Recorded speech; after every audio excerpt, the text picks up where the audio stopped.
Guys, I am so excited. Today, we have an amazing guest on. I've been looking forward to recording with her for so long. We have Renee Reina. She is the founder of The Mom Room, the host of the Mom Room podcast, a psychologist, a content creator, a mom. And she is here with us today to talk all things expectations versus reality of marriage, how your relationship changes when you have kids, and so much more. Renee, welcome to Seeing Other People. Thank you. I'm excited. I like these topics. So do I, and you know what? I had been wanting to talk about them for a while, and you had posted something about a month ago, and it was a really vulnerable post about, like, things that you were struggling with. It was like a gallery slide feed, and Okay. I was like, every single thing that Renee is saying, like, I relate to, and then I've been following you for a while, but I went down, like, a deep rabbit hole of just, like, watching all of your content, and I was like, I need to talk to Renee about this. Oh, I'm so excited. That's interesting. You sound like me. Like people come on the podcast and I'm like, I'm going to stalk this person. Yeah, you gotta do it. I love a good stock. So before we get into it, I would just love to give the Seeing Other People family a little bit more of a background on you, on the mom room, and why, how, when you started creating content about, being a mom and what you're really going through on a day-to-day basis. It's such an interesting story. Every time I tell people this, they're like, "What?" So, I met my husband when I was in my PhD program in psychology. He was doing his residency he's a urologist. And so that's when we met. We got married, we had our son when I was near the end of my PhD program. And I always assumed like I was going to graduate with a PhD and then work in a research institute or be a professor, something along those lines. But then I had my son. I did maternity leave for 12 months. So took 12 months away from my program just to do mom things. And then he went to daycare. I finished my PhD program. And like 3 days before quarantine started, I defended my dissertation. So Oh my I God. was like, it was so bizarre. It was like, congratulations, you finished, 10 years of grad school, and now you're just going to sit at home with your toddler and you can't do anything else. So, in quarantine is when I started making TikToks about, I had started a blog, like the one where you write, which is so What's like, that? yeah, like so archaic.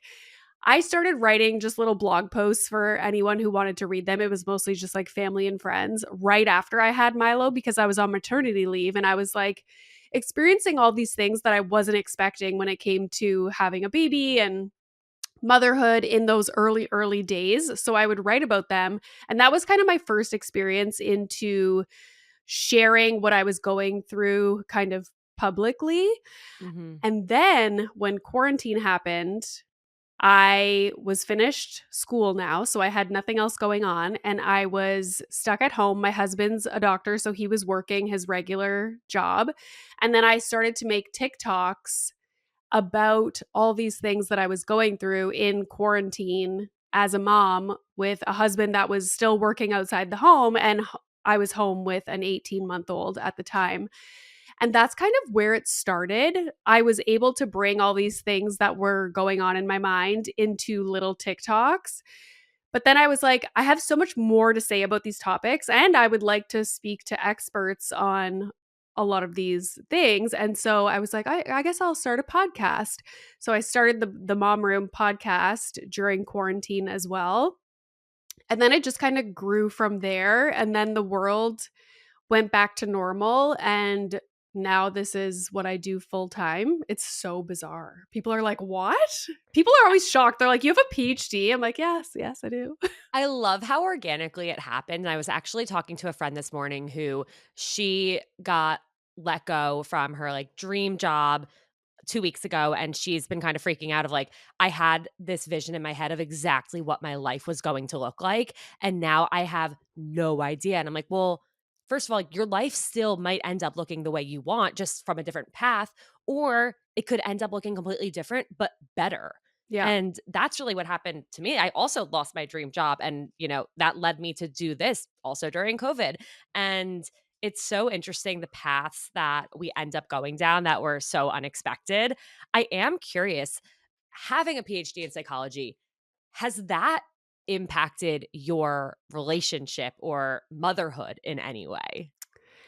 So my training, like I had some, like I did my coursework and my program, but I, just because of who my supervisor was and the research that he was involved in, I was able to do so much kind of specialized training outside of the actual school program on attachment and on reflective functioning, which is so interesting. It's like reflecting on why you feel a certain way, like how your actions impact how somebody else might feel and vice versa. Like it's a lot. It's very, Mm. you know, psychology ish. And so I think with all of that training that I did, I also did training in defense mechanisms, which is like Ooh. so cool. Yeah. You start to pick up on these things just in everyday life. And it also makes you reflect and really think about certain situations. And it did really help me when it came to content creation and being able to talk about these really like nuanced situations that you go through when you have a kid and you're married and how you guys are interacting and little things that would happen. I would, instead of just like reacting in the moment, I would sit back and be like, like, why am I feeling this way? And kind of going through the situation and then being able to understand it. And so when I would talk about these things online, so many people are like, oh my God, like I didn't know why I felt that way, but now it makes sense because Yeah. we just kind of like go, go, go, go, go, especially when you have kids, you're super busy and you don't actually take time to think about why you feel a certain way or how something can change so that you feel better. You're just kind of like reacting and moving on instead of like really thinking about it. So I, it has like, sometimes I say like, I can't believe I did all that at school and I'm not using it, but like I really am, Yeah. it's just, it helps me in a different way. For sure, and in the way you break down and articulate the things that you're feeling, what you're going through, and make it make sense to other people, I think it definitely comes through in your content in an organic way where people might not realize, but it's like, "Oh," when they hear it, like, "That's why this is clicking." Yeah. Yeah, Yeah. that's really, really cool. When you started writing your blog and when you had Milo, do you mind if I ask how old you were? I was 34. Okay. What was going on in terms of like the other people in your life? So, for context, I'm 30 and I just went through like 20 weddings in the last like year and a half and now suddenly like all of my friends are starting to get pregnant and have babies and I'm like, "Oh my god, I don't know anything about babies. I've like held 2 in my life." Yeah. So, I'm curious where you were at and where the people around you were at when this was happening, when you got pregnant and started and had Milo and then started writing about it. I had a couple friends that had had babies already, but I think because I was mostly surrounded by other people that were in a PhD program, and same with my husband. My husband was in residency, and so all of his friends were also in residency. It's not like I was 34 and I had all these friends that were married with kids, Mhm. which is so probably not most people's experience. But it's good But to hear that there is that reality as well. yeah, yeah, like I never felt like, oh, we got to get married, we got to have kids. Like I, because we were so involved in academics, Mhm. it, and we're surrounded by others that are in the same situation. There was no kind of external pressures to get married and have kids, um, which was lovely. But I had a couple friends that had young babies at that time, but again, they weren't living in close proximity to me. So it's not like they were a part of my everyday life. I wasn't super familiar or comfortable around babies. Mhm. Um, yeah, like I had older cousins that had kids, but again, I was living in a different city. I wasn't around them a lot. So that's kind of where we were. And my husband, he was kind of in the same boat as me. Yeah. How did you guys decide that you were ready to take these big steps in your relationship, like getting married, having kids, especially, you know, it sounds like you two, when you met, started dating, and the early stages of your relationship, were probably very, very busy. Mm, yeah. It's so interesting. So before I met my husband, I was in a relationship for 2 years and we had bought a house together. Like it was Wow. very much like going down that path, but it never felt right for some reason. Even though he's like the nicest guy in the world, my whole family loved him. That actually made it more difficult to end the relationship because he's so amazing, and Mhm. everybody loved him. He's the life of the party and so social, and it just something wasn't right. And so that relationship ended. I met my husband shortly after on Plenty of Fish. Does that website still exist? It does. I think it does. I Amazing. think it does. Wait, I love that. Yeah. So we met online, started dating, and I don't know, like throughout, like early on in our relationship, I would say, like I had this thing in my mind, like I want to marry this person. Which, like, I never really had before. And also, what's interesting is in previous relationships, I was never like, "Oh, I wanna have a child." Never. I was, like, gonna be Carrie Interesting. Bradshaw, living, Huh. being a professor, living a single, independent woman life.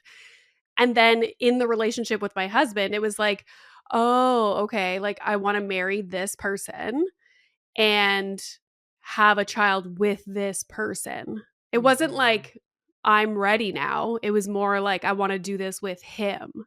I love that. I Yeah. really, really love that, and I think that's really reassuring for a lot of people to hear who might feel unsure or might not know exactly what they want. Sometimes you don't know what you want until you meet the person you want it with. Yes. Like, I literally didn't want kids. I was like, "I'm gonna just be a professor and live downtown in a condo." That was my dream. Everything Yeah, changed. exactly. Talk about going down a different path and your life looking slightly different. Exactly. Yeah. Exactly. Wow. Okay. And then I know you once mentioned, or maybe you've mentioned it a bunch of times, but at before having Milo, you decided in your mind you wanted maybe like 2 or 3 kids. And then after having Milo, you decided I only want Milo. Yeah. What changed? I nobody like so many things from the moment I had Milo, I was just like, "Oh my god. Nobody told me about this." Like, I know a handful of people very well that have children, and nobody talked about how hard the actual physical recovery is, how hard mentally the first, those early months are, and just how much like, how demanding or, like, I get it, like, a child is dependent on their parents, like, Mhm. rationally, like, I know that in my mind, but just how much it alters your life, and it just blew my mind, and I couldn't imagine. I found not the newborn stage, like, the physical recovery was difficult, but in terms of taking care of a baby, and I'm also a busybody, and so a newborn, they just sleep, and so you can still do stuff. Like I had a blog, like I was like writing, like trying to keep myself busy. But then once they can crawl and they're in, I would say like the crawling phase until 4.5 years old, like those years for me, even though they're so cute and it's adorable and it's fascinating to see them develop and turn into this little human with a personality, like there's so much good, but those years were super difficult for me. And I couldn't imagine doing that again. It's Mhm. like Milo was slowly turning into like more of an independent kid. Our relationship like started to grow because you can actually have a conversation with him and he is understanding what you're saying. And there were a few moments, and it can be like the most mundane moments, like pushing him in a grocery cart at the grocery store. And I just looked at him and I was just thinking to myself, like, I can't imagine having another one of him Yeah. to tend to or to take away from my relationship with Milo. Like, it just, I don't know, like, it blows my mind actually how people have multiple kids. And I know people talk about how they feel guilty when they have a second because you're so used to putting all of your efforts and energy and focus and mental energy into one child. And nobody talks about this. My husband and I do everything together because we have one child. So Mm. when we can, we're both going to swimming lessons. We're both going to birthday parties with our son. And what I see in other couples, which is fine if that's, it's fine, but I don't want to be constantly separated from my husband because I'm taking one kid somewhere and he's taking the other kid somewhere. It's like we're always together. Yeah, you If get to if stay as, like, one unit, one team, you don't yes. have to divide and conquer. Yes. And then Yeah. also like with extracurricular activities, like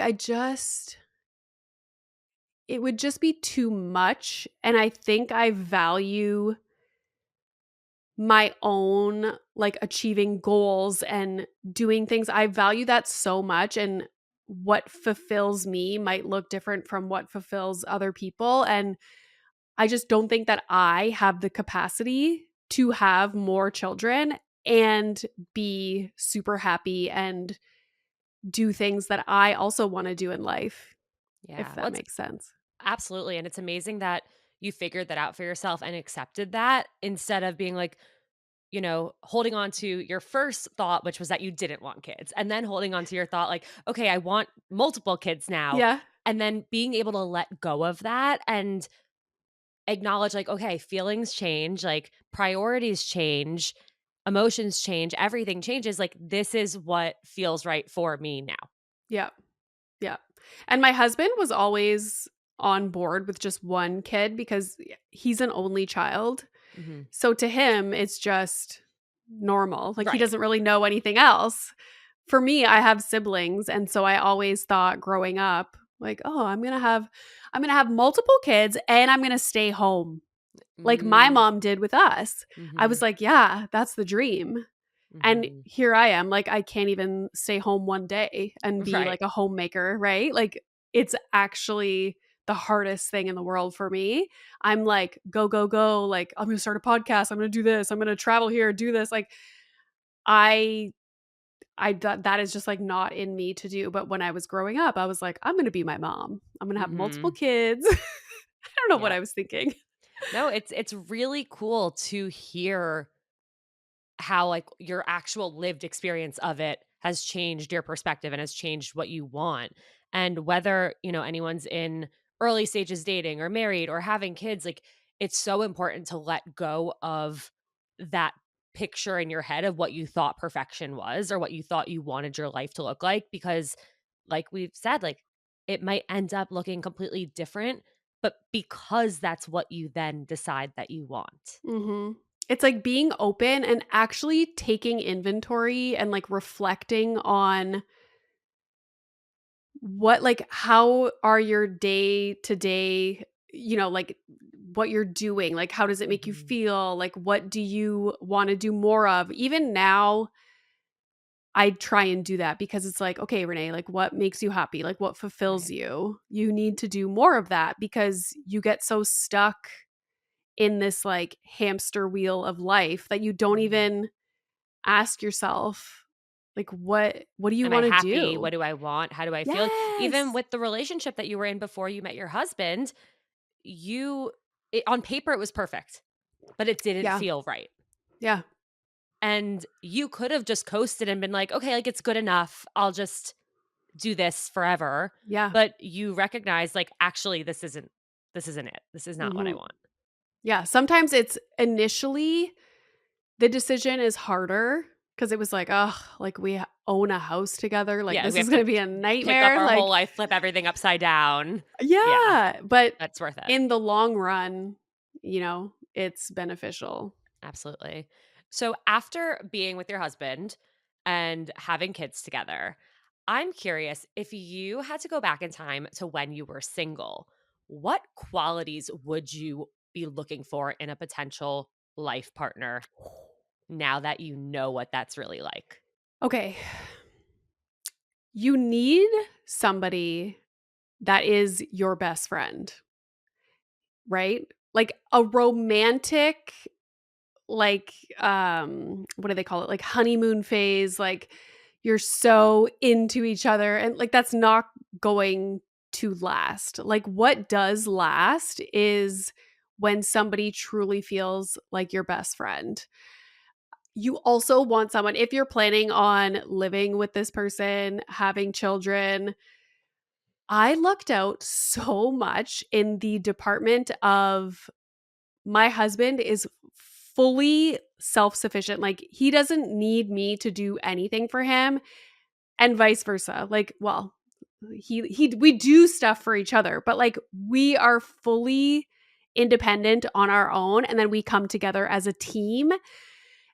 And I think it's because my husband growing up, his mom, they came to Canada from South Africa when he was young, and it was because his mom got, a job opportunity in Canada, and so when they first moved to Canada, it was his dad that was taking care of him and doing all, like, the household things while his mom was working, and so he has had that experience growing up, and to him, it just comes naturally to do things around the house, Mhm. to do childcare tasks, to like, I don't even have to ask or say anything. And I think a lot of people grow up in a household where it's the opposite.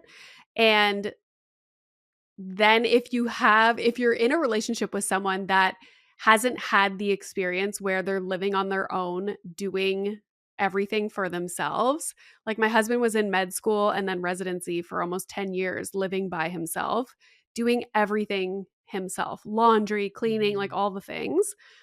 So, when we come together and start a life together, we've both had experiences doing everything on our own and being responsible adults, living on our own, taking care of everything. And then you come together and you're just kind of a team, as opposed to one person is taking on all the childcare and household tasks, and then the other person is just working outside the home, which Right. is where I think a lot of people find themselves.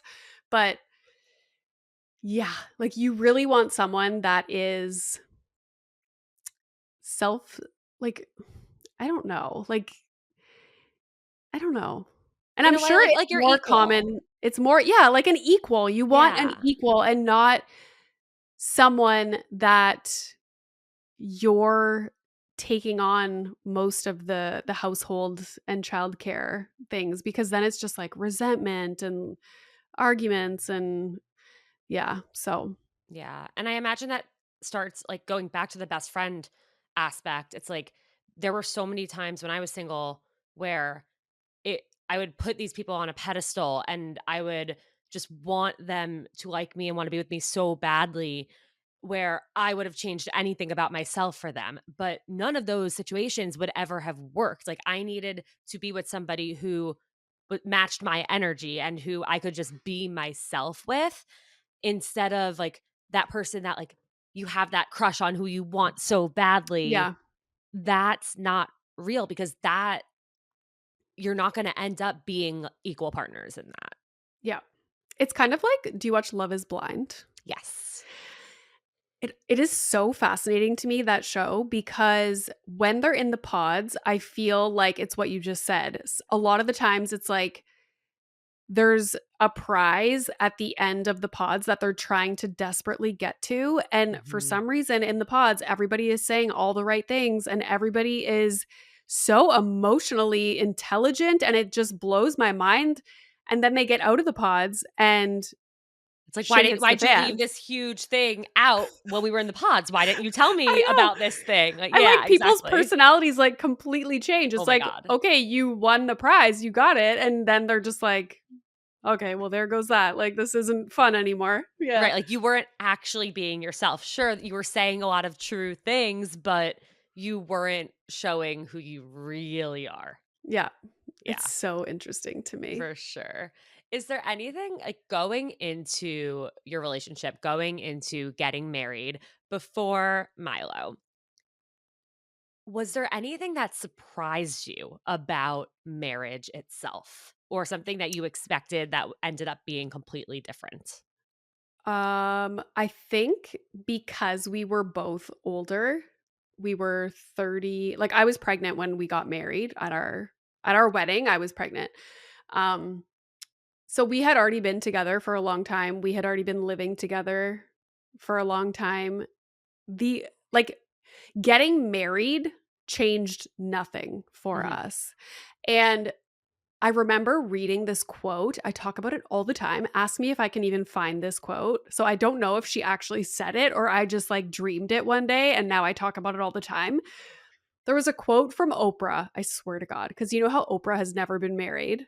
Mhm. And it said something along the lines of somebody asked why she'll never get married. And she said, because when people get married, their expectations of their partner changes.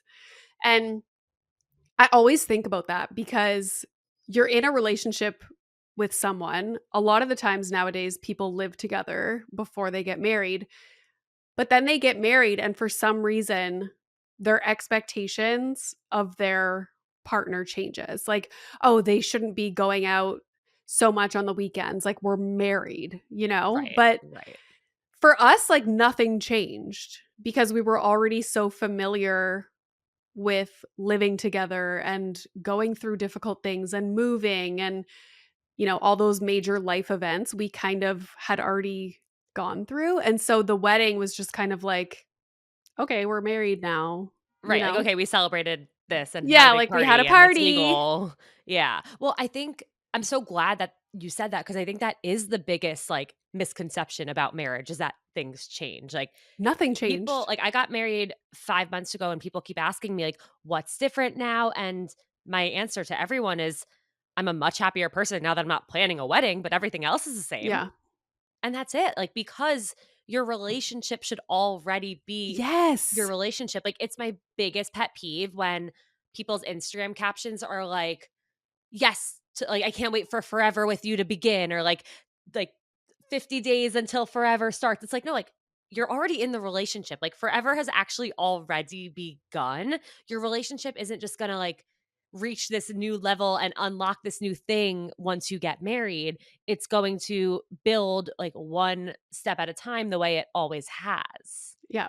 I know. It's so interesting. Like, I don't even really think about our wedding anniversary, but we always acknowledge the anniversary of our first date, Mm, which was like October 11th, I think. And we always like that is in my mind, but mhm. wedding anniversary, I'm like, I don't even like it was a really That's fun party, but Yeah. Wait, that's so funny because 'cause I've been wondering, like, we've been saying because our first date was February 8th, so that's what we've celebrated, and now we're like, "Oh, we have to, like, shift it to be June 1st." I'm like, "Well, I still wanna celebrate February 8th." Like, yeah. we didn't know each other until, like, before then. That is when everything changed. Yeah.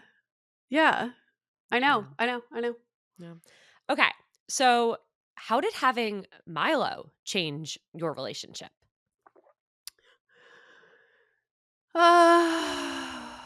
What would I say?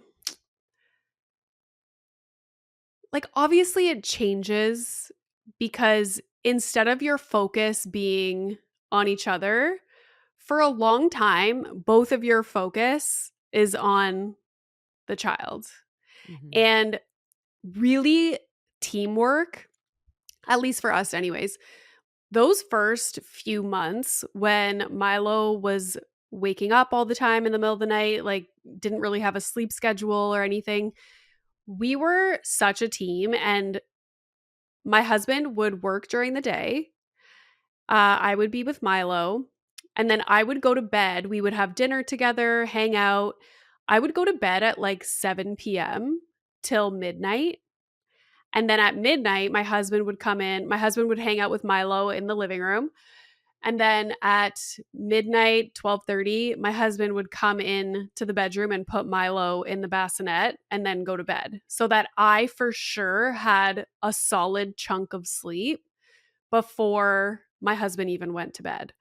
And a lot of people, like, it took discipline to do that because some people are like, "Oh, I just want to hang out with my husband and watch TV and blah blah blah." But for us, that really worked. And so I think, like, we both kind of acknowledged that obviously our relationship is going to change with regard to, like, we're not having date nights all the time. Our focus is more so on Milo as opposed to each other.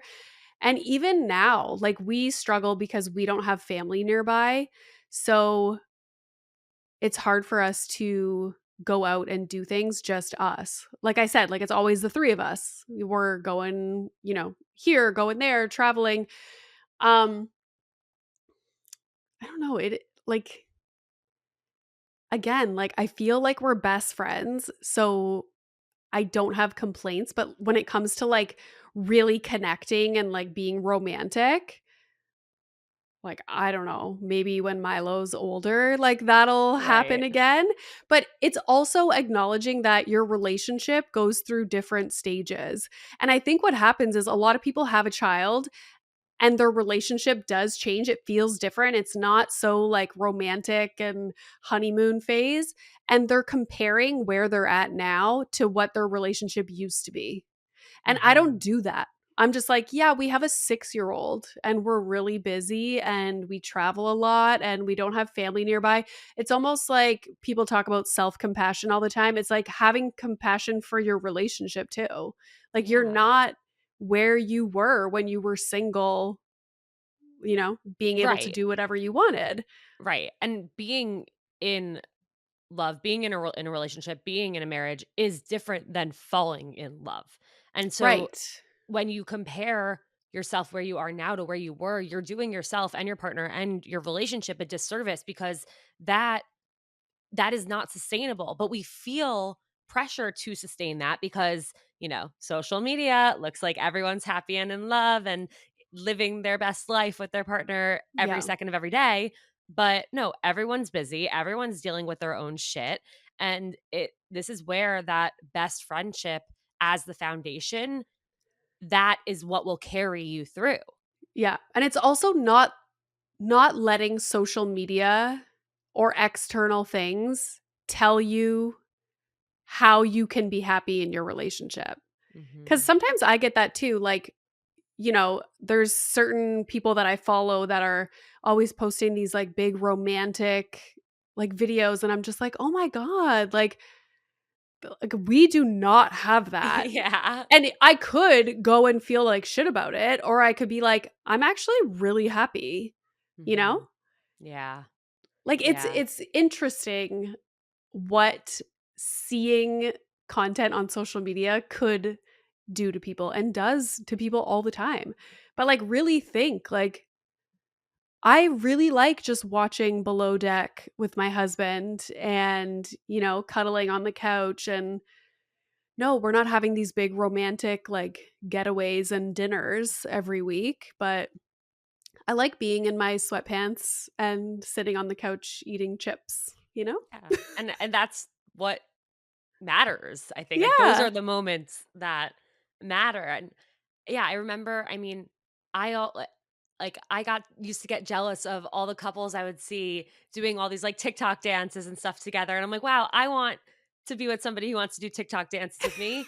Jake will, he's staring at me like cracking up. He will never in his life, like, that is the one thing he actually refuses to do. He's done a lot of other things with me. He will never, no matter how much I beg, do a TikTok dance with me.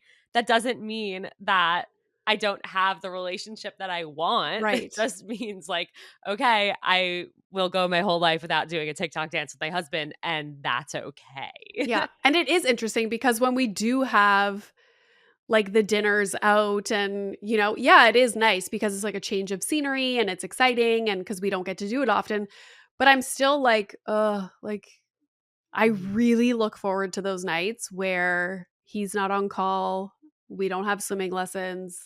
Like we can just Milo goes to bed and we have like a solid hour, hour and a half to watch 90 Day Fiance.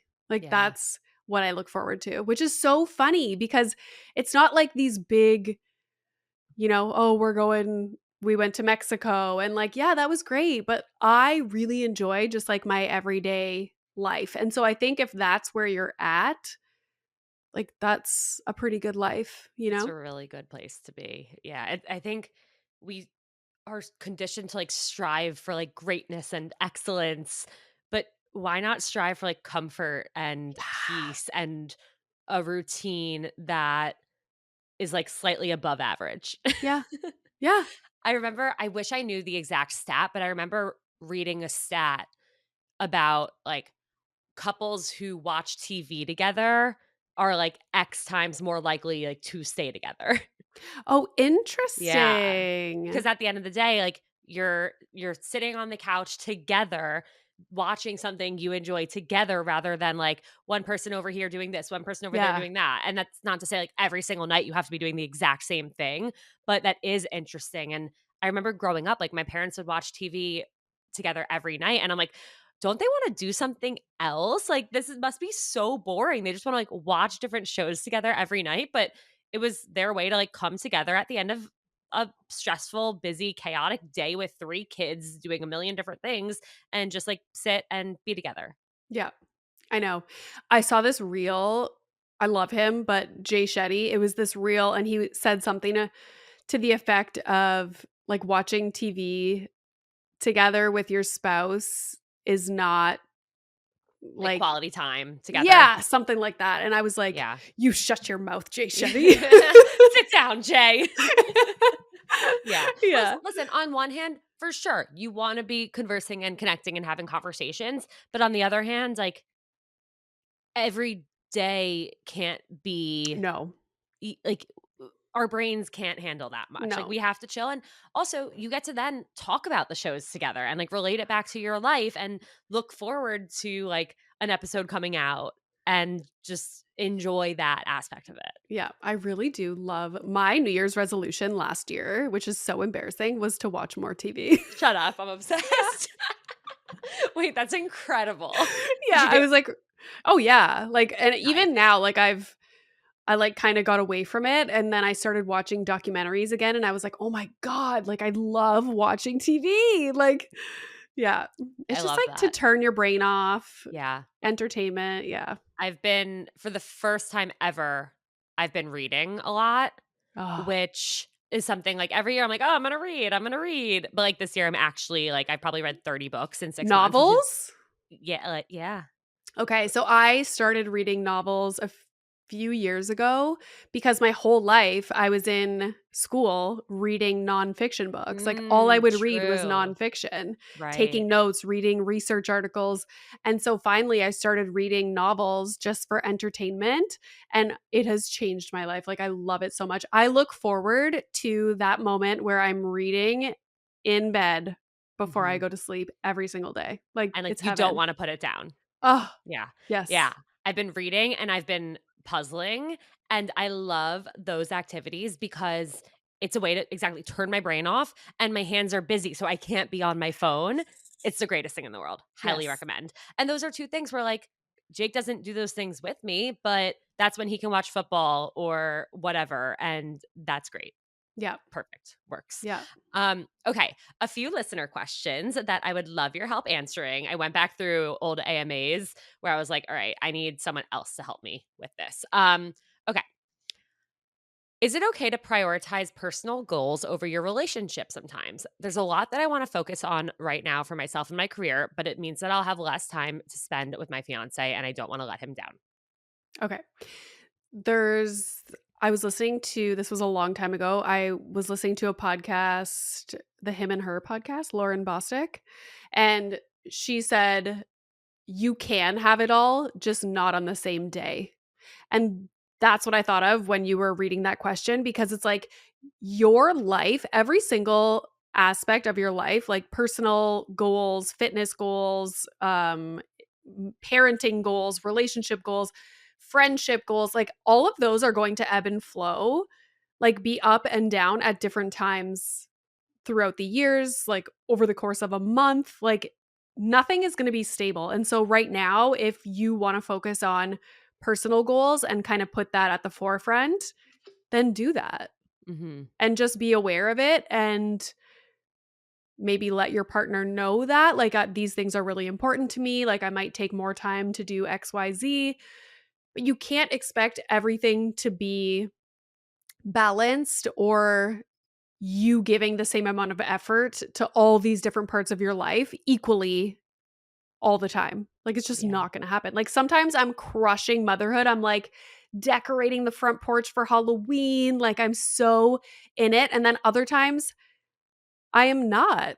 And that's okay. Like I go through phases of like, oh, I'm going to make a homemade meal, I'm going to bake muffins, and then, we don't eat a home cooked meal for like a month because Yeah. I'm, busy doing something else, like rebranding or something. Yeah. No, completely. I mean, there aren't 100 hours in a day, and you're not gonna feel like your best self able to do everything every day. Like, I know for me, I sometimes put so much pressure on myself to, like, get through my whole to-do list, go to the gym, and take my dog to the park, and, like, if I do all of those things, I'm like, "Great, like, I accomplished the things I want to accomplish today, I feel great," and then if I don't, I'm like, "Shit, like, I couldn't get through it," like, or I have to choose. I'm like, "Okay, I have an hour left before the sun sets, like, do I take Barkley to the park or do I go to the gym? Like, do I be a good dog mom or do I do, like, what I need to do?" And I feel so much guilt around that, and it's like, it's okay, like, we can't do everything all the time, and that you need to accept that and just do enough. Yeah. It's so funny that you say that because just before I came down here, we have two Pomeranians. They're like laying on the couch, just like half asleep. And in my mind, I was like, oh my God, like I wish I had more time to just like take Mhm. care of you guys. They're just like neglected on the couch. I know it's so true. Like you They have can't each do other. everything. I know they do. They do. Yeah. No, I mean, Barkley stares at me all the time. I'm like, "I wanna play with you. I also have to do my job. Yeah. Sorry, little man." Okay. My partner works long hours, and I feel like I'm shouldering all of the emotional labor, especially with our 6-month-old. How do I bring it up constructively without rocking the boat too much? It's so hard if the parent working outside of the home is working long hours. You really need a conversation. I will recommend the book Fair Play. That's such a good book. But people don't consider that the parent that's staying home with the child is also working long hours. That's Mhm. never acknowledged. It's never like, my job is literally 24/7, you Yeah. know? And the partner that works outside of the home, it's like we put more value on what they're doing because they're being paid for it and because they're actually leaving the house and going to do something that we as a society has deemed important, more important than staying home and taking care of kids, even though we like to say things like, the kids are the future and being a mom is the most important job in the world, but like we don't Mhm. treat it like that in Right. society, which is terrible.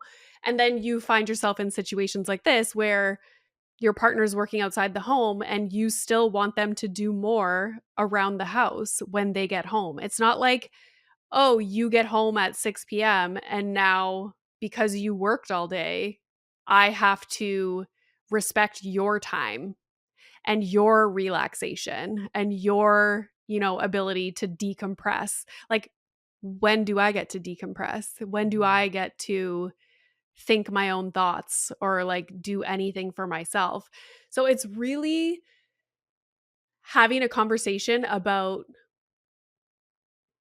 your needs and wants. And again, remember I said like taking the time to reflect and be like, okay, if I'm unhappy, what could change to make me feel better? Like when my husband was working outside the home in quarantine, he would come home and I'd be waiting for him to get home all day, but then he gets home and I'm pissed off. And I'm like, what is going on? Like, why am I so pissed when he gets home? And so I thought about it, and it's because he gets home and then he starts to just do something like he'd either start making dinner or he like goes out in the back and starts cutting the grass. Like he's trying to be productive and on paper it looks great. Like, Mhm. wow, like your husband's so productive. He comes home and makes dinner.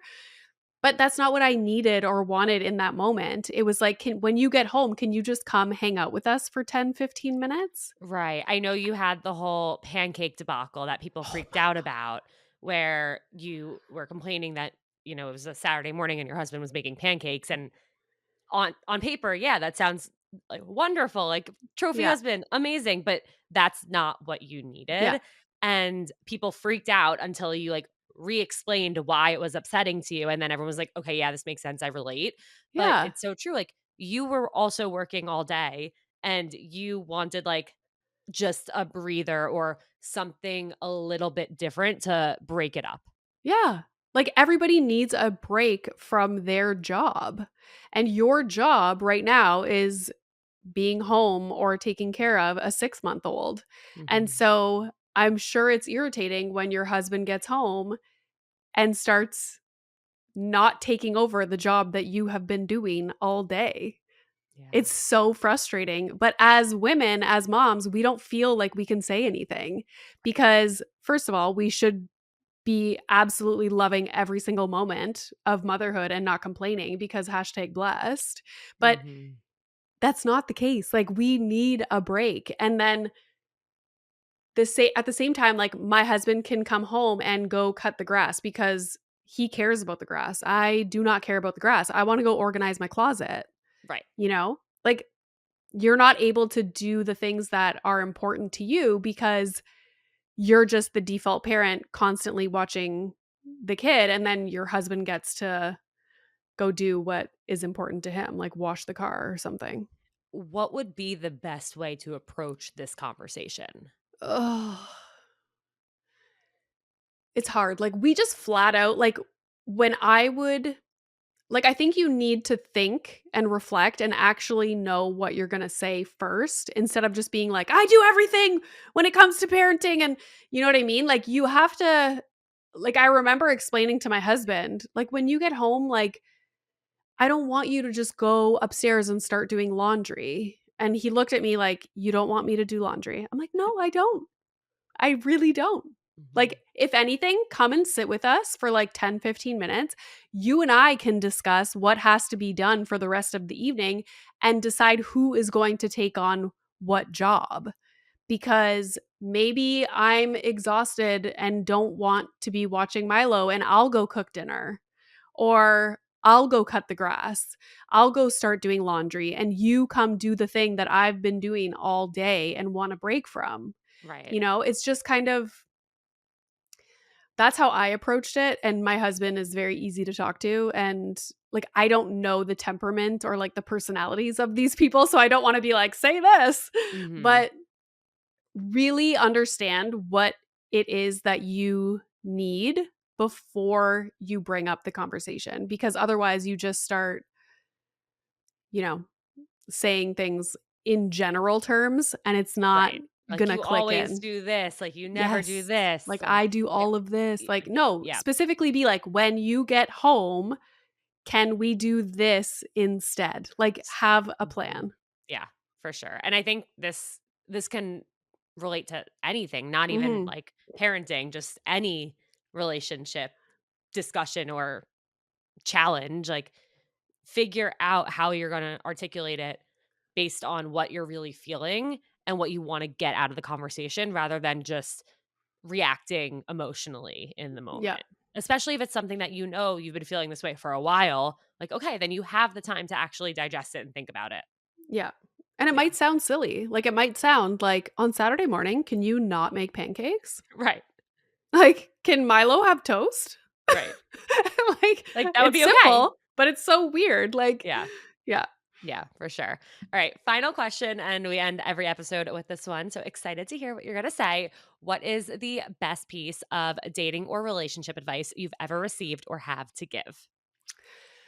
I remember my mom telling me this a long time ago. Like, I don't even remember when it was, but she always said, your relationship with your partner Nobody else understands that. And so if you have a tendency to talk shit about your partner to your friends, like let's say you guys have a fight or they do something that really annoys you and you go to your friends or you go to your family members or your sister or something and like not gossip, but speak badly of your Vent. partner Mhm. because you're in that mood, you're in that state of mind in that moment, you will move on from it because they're your romantic partner. And of course, relationships have ups and downs, and you're going to argue, you're going to fight. But all the people that you told and talked shit about him to will not move on from it, Mhm. which So is true. very interesting to think about because they don't have the same relationship with your partner like you do. They don't understand like their personality, like the ups and downs of your relationship. They're only hearing what you're saying in the moment when you're pissed off and you're mad. And they are not going to recover from that. And they will always have those thoughts about your partner, even after you've moved on and it's not even a thing anymore. Yeah. We see that a lot with, like, breakups or taking a break and, like, shitting on somebody, being so Yes. angry, being so mad, airing all your grievances with them to your friends, and then getting back together. Okay, well, you can't unsay any of those things. Your Yeah. friends have Your that friends are like, "We judgment. hate this guy." Yeah, exactly. Like, it's Yes. you really have to be careful about what you say to people about your relationship who aren't in it. That's not to say don't talk to your friends about your relationship, but proceed with caution and Yeah, just be aware. be aware, and also probably don't say anything to your friends about your relationship that you wouldn't say to your partner. Yeah. Yeah. Yeah. Damn. I love that. Go So mom. it's like an interesting one that like you don't really hear about a lot, and I always found it Yeah. interesting. I love that. This has been so, so great. Thank you so much for coming on. Where can everybody find you? Where can they find the mom room? All that good stuff. So the podcast is called The Mom Room. We're on YouTube. We're also on all the podcast platforms. And then on Instagram, it's at The Mom Room. And then my personal account is at the Renee Reina on TikTok and on Instagram. Amazing. And I will have all that linked in the Yeah. show notes. Renee, thank you again so much. And to everyone who tuned in, check out Renee's content. Follow Renee. She really like keeps everything so real and genuine. And it's just an amazing look for a lot of us at like what's to come in life. Which is one of the reasons why I love your content. I love following people who I feel like are like a step ahead of me because it's the best way to Oh, learn. yeah. I It's love really, really this. cool. How I old love are it. you? 30. Oh, right. You said that. Okay. All right. I'm 39. Yeah. So Lots of good stuff ahead. few steps ahead. Yeah. Yeah, I love it.